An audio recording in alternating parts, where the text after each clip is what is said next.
Halloween 2! So last year we looked at the classic film Halloween, which for some reason has been copyright claimed. I'm not sure how they own the likeness to my face or bookcase, but I moved it back to the original corner, just to make sure. So Halloween 2 picks up right where the last film left off. The serial killer Michael Myers has just escaped after being shot by a psychiatrist, Dr. Sam Loomis. So the race is on as Loomis scours over the town to try and find Michael Myers before he finds the survivor of the last film, Laurie Strode. But there may be a little bit of a twist in there for everybody. A little Halloween trick-or-treat for you. So without any further ado, let's talk about Halloween 2. Seriously? You did this last year. What, you think you could just do the same thing every single year and it'll still be surprising? Come on. We're gonna have something new. Alright, I got one. What if I say, I am your brother?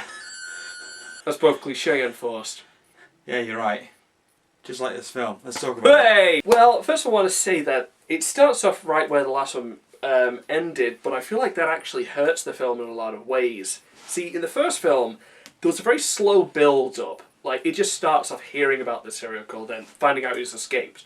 There's a long time before you get a really good look at him, and it's just building up the attention. But in this one, he's walking around and he's killed some people right off the bat. Plus, for most of the film, Dr. Loomis is trying to find Michael, but we already know that he's in the hospital, killing off staff there. So we're not really following him on any sort of journey. It's just like kind of waiting for him to catch up with the audience, I can see where you're coming from. I, on the other hand, do like the fact it carries on exactly where it left off, because if they did it where as times pass, it's going to basically start repeating what the first one did. I like the fact that they made a decision that, no, we're going to carry on straight after. Keep the tension up. But I do see at the same time, yeah, because we know Michael's there, and Dr. Loomis has told everyone a bit about what he knows about Michael Myers, so there's nothing new to add, apart from something that we will talk about later on. But I feel like, yeah, there's nothing new there, to be honest. So it feels like until the climax at the end, it's just basically an extended cut of what the first one was, the extra material of the first film. Yeah, it's kind of like, it's the reason why the 3-act structure is so used when it comes to story structure, because it does build up. It starts off at a point where you're just beginning to learn about this world and the characters, and then it slowly builds up from there. Yeah.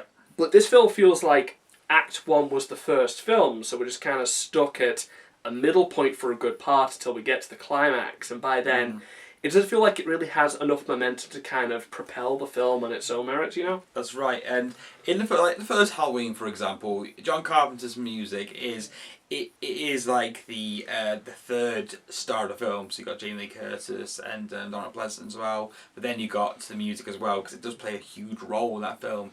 And Carpenter fully understood that at the beginning of the film it needs to be slow pace music, a bit creepy, but then build it up as the film goes on until the third act, where complete chaos shows in, and it's easy to get through the music. But because that chaos already happened in the second film, the music goes back to, from what I can remember, being slow again and building up, when really it should be at full chaos, because Michael's out, he's killing people. It's not that any of this makes it a bad movie by any respect, but Halloween is such a classic film. It's borderline masterpiece in a lot of people's eyes, and our eyes especially, that a sequel following directly on from it, unless it's doing everything absolutely perfectly, is never going to meet up to that standard. No. I think it just goes to show just how high a standard that first film set. Yeah. And really, even though the last film is left open for a sequel, that does not mean you need to have another film there. What they do in this film, though, they try to up the gore factor, which is something I really don't like in this film. What I like about the first Halloween is how subtle it was, and how it shows that you don't have to have a lot of gore, you don't have to have these unique deaths in order to be scary. But this one, as well choreographed as they are, I just felt like it was a bit unnecessary. I mean, wasn't there a scene where he severely boiling water or something? Is that? Yeah, he's drowning someone's head in boiling water. A lot of this, it feels like this is the kind of thing that Friday the 13th does a lot better. Yeah. not as good as Halloween, but its own appeal in that a lot of the times the main focus is the kills, and a lot of the times it's largely due to Tom Savini's special effects. But this film doesn't feel like it has the effects or the budget to really make like these kills. Like you could see like the whole drowning the head in boiling water could be done a lot better with the right makeup job. Yeah. I think like the one that did get under my skin though was like when he sticks a needle into a woman's temple, and you can still see the person's eye moving, and as someone who's like, something about small incisions gets me under the skin, and like the speed of it and seeing it go in, it was genuinely unnerving. Yeah, and just going back to what we said before about the boiling water one, you said perfectly there. That's something that belongs in Friday the 13th. Yeah, because with Friday the 13th, I'm always thinking, how is Jason going to kill this person? But in Halloween, I'm always thinking, where is Michael? There's someone here. Michael's somewhere here, and I'm terrified right now. I don't care how he kills him. I'm just terrified that he's in the room somewhere. That's how they're two different. Jason's more about unique deaths. Michael's about stalking and then slashing. Yeah, I mean, like when you think of like Halloween, you think of like the music, the atmosphere, and Donald Pleasance's performance. Yeah. When you think of Friday the 13th, you think of like an arrow going through Kevin Bacon's neck. Yeah. Or you think about the woman's head being shattered when it gets frozen. It's got its own appeal. Yes, it does, yeah. But it's not a Halloween's appeal. No. But fortunately, they only made that mistake in this film and never made that mistake again. Because that'd be stupid, right? Totally. But of course, the big appeal of this film has to be Sam Loomis, played by Donald Pleasance, who, no matter which entry in the film it is, if you've got a Loomis performance, he always feels like he's at his best. Yeah, even in those really awful 4, 5 and 6 films, he's really good in them. I mean, there's one where he really loses his temper. I can't remember which one it was. But it's like, whoa, he is really giving it his all here, even if he is in a really bad film. Yeah, he's good in this one as well. It's like he just left. It's like straight after Halloween 1, they said, right, Donald, we're still rolling, keep going, and yeah. It feels like, you know, with his performance, you feel like time hasn't passed, which is exactly what the film is meant to be like. Yeah. I mean, you kind of get to see that because as the film goes on, I like that Loomis becomes more and more deranged about trying to catch Michael. And this one is like he's running around with a gun, pointing at people who might be him in a mask. He's becoming more desperate. Yeah. While in the first one, he still had that calm edge about him because there were some scenes where he's walking down the street. He doesn't look like he's urgent to catch him, even though really in his mind he is. But he's being patient. But on this one, he's like, I need to find him. He's killed people. I need to find him quickly before someone else dies. Yeah, you know, like in the first film, like he was still in his early hours. You know, he's willing to take some time to dick around with some kids. Yeah, I was about to say that. Hey, Lonnie, get your ass away from there. But in this one, like, he shot Michael 6 times and he got up. At that point, you start to think that maybe this guy isn't human. I shot him 6 times! And comparing this to Jason again, like, Jason is a zombie. He's designed to be indestructible. You know he's indestructible. I think with Michael, the appeal is that you think he's indestructible. That he appears more than human without actually being more than human. But yeah, this makes the second one still scary because in the last one we discovered he actually is a human being when his mask is briefly taken off. So throughout this whole movie, thinking, yeah, this guy, he's been shot 6 times, but he's still human. How is he doing this? Also, Loomis talks about how he's 21 years old, and it's like, 21 years old, that was like just leaving university age. Yeah. That's the person who's going around killing people. It kind of makes it a little bit more creepy. Yes, it does. I also like that this film didn't feel like it needed to rely on old quotes. You know, like the whole, it's Halloween, everyone's tired to a good scare. But this one feels like it's coining its own phrases a lot of the time, especially from Loomis. While this film doesn't really have the same pacing as the original, it still has a great atmosphere, especially when it's building up to its scares. like, that's still something that the music really does contribute to, and it does it a lot better than a lot of other films. Especially the opening title sequence, where it's like, it's shot of a pumpkin, and you can't, it's zooming in, but slow enough that you can't really tell that it's zooming in. And then it starts opening up to reveal a skull. And you're just like, you're waiting for like it to attack you or something. But it doesn't, it just keeps zooming in with that haunting music, and it's genuinely uncomfortable. It is, you know, because the fact they got John Carpenter back as the composer for the music, I mean, it is. It's like a married relationship between Michael Myers and the music. They need to go in together, otherwise you haven't got a Halloween movie at all. As long as it's in the right place. Yeah.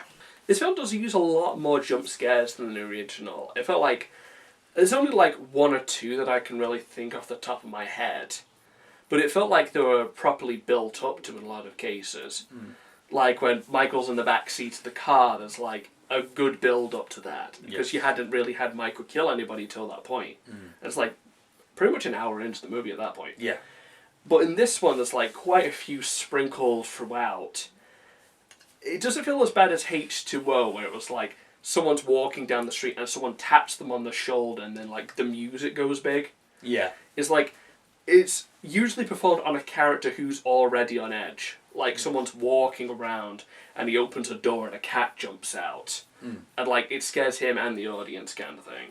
It doesn't feel like it's reliant on it in the same way that a lot of other horror films are. And especially when Michael's on screen. Like this the scene before he like boils the woman's head.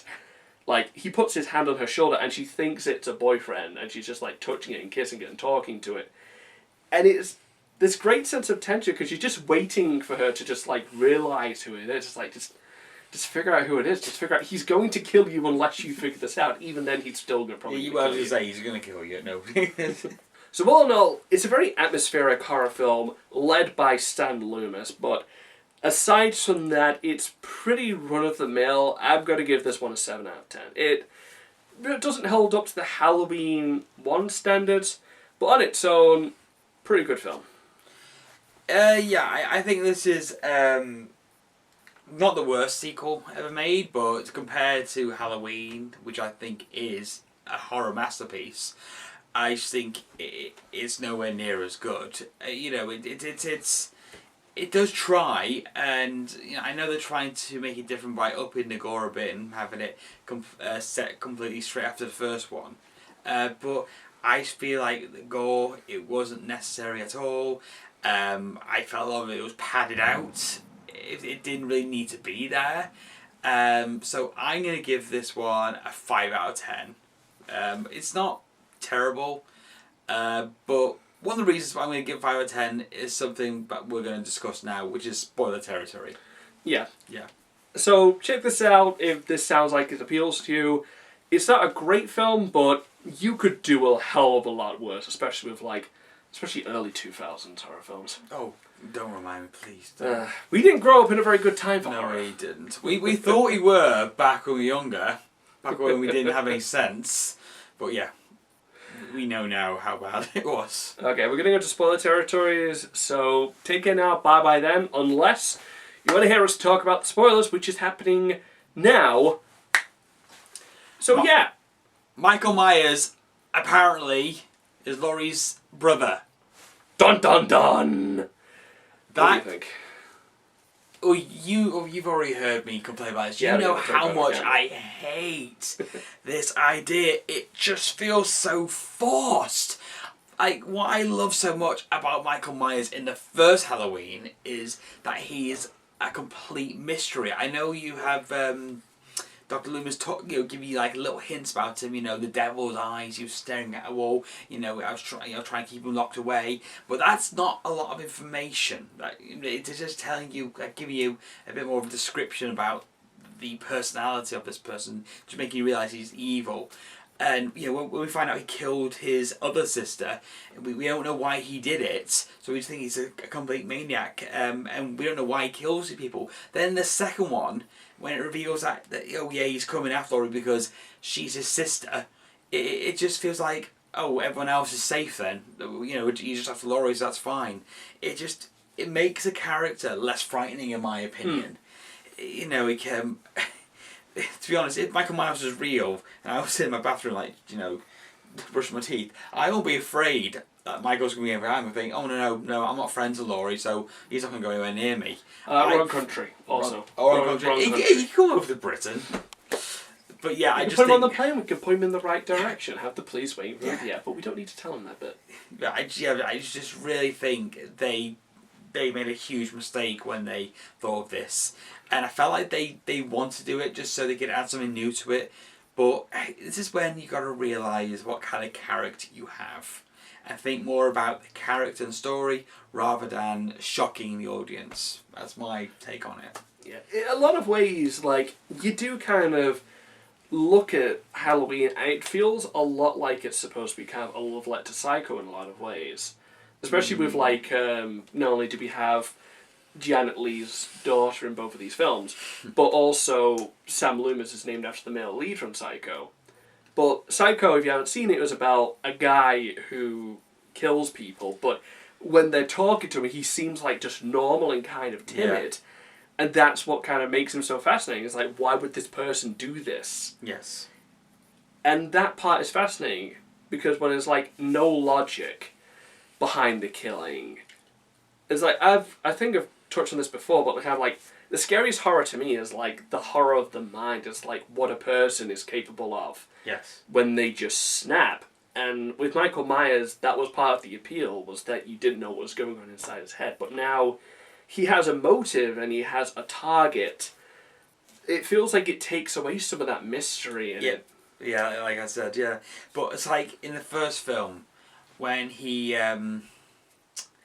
pins the man up the wall and he stabs him, then he just looks at it, nods his head from side to side. That for me is one of the most frightening moments of the film, because it's like you don't know what's going on in that mind. He's just staring at something like a mad artist who's looking at his masterpiece, and it's quite frightening. I was like, how is it staying up there? It wasn't even that long a knife. Yeah, it's like a child as well, looking, look what I've just drawn, look what I've just done. Do you think Laurie will like it? I want little sister to be impressed by my artwork. That's what he was doing. He had a big exhibition open. Laurie, you didn't say whether you liked it. It does explain why he stole his sister's tombstone, though. It's kind of a weird thing about these movies that they kind of set up the next film without really thinking about it. No, it's such coincidence. In the first film, like, they had the whole tombstone, like, it's about his sister, it's about his family. And in the second film, he paints, like, Samhain on the wall as a reference to, like, Halloween pagan religion, like rituals, and lo and behold, that's the subject of the third film, and ironically the subject of the sixth film, so it felt like it does actually have roots in Halloween 2, which I don't know if that was like what they were in. Sorry, we lost the camera feed there for a second. Not sure what happened. Probably Michael again, wacky prankster. So yeah, we'll talk about the spoiler section of this. I will say that, like, the idea of Michael's motivation being his sister and tying that into, like, cults and pagan rituals, that does have a lot of potential, and it does kind of help expand Halloween beyond its initial premise of a serial killer. Mm-hmm. Really good stories can be told with this setup. Good stories aren't told with this setup, but they can be. They just aren't. No. I can see where you come from, though. It has the potential to be, so long as they don't fuck it up. So that's all for Halloween 2. Join us next time for Halloween 3, and we'll see what kind of wacky shenanigans Michael gets up to next. The joke is that he's not in the next.